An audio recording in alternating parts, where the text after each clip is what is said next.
আমরা তোমাদের ম্যাথ বইয়ের ষষ্ঠ অধ্যায় অর্থাৎ শতকরা অধ্যায়ের আরো একটি শর্টকাট দেখবো। সেটা হচ্ছে কি, সেটা হচ্ছে শতকরাকে কিভাবে দশমিক ভগ্নাংশে রূপান্তর করা যায়। তাহলে দেখো, আমরা লিখলাম ধরো 12%।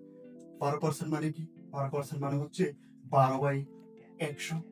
তাহলে শতকরাকে আমরা রূপান্তর করলাম সাধারণ ভগ্নাংশে। এখন সাধারণ ভগ্নাংশকে আমরা রূপান্তর করব দশমিক ভগ্নাংশে। তাহলে দেখো, আমরা জানি যেহেতু তোমাদের আগের অধ্যায়গুলো হচ্ছে দশমিক ভগ্নাংশ, সাধারণ ভগ্নাংশ, অবশ্যই তোমরা এগুলো জানো।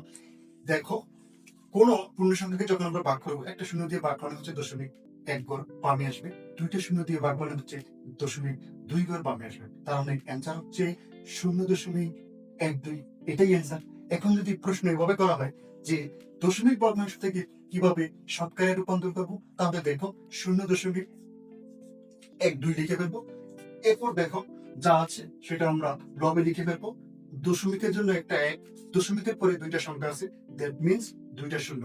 তাহলে দেখো, আমরা জানি কোনো কিছু হর মানি সেটাকে শতকরায় রূপান্তর। তাহলে দেখো 12/100, দ্যাট মিনস 12%। তাহলে দেখো, আমরা দুটোই দেখলাম, শতকরাকে কিভাবে দশমিক ভগ্নাংশে রূপান্তর করা যায়, দশমিক ভগ্নাংশকে কিভাবে শতকরায় রূপান্তর করা যায়।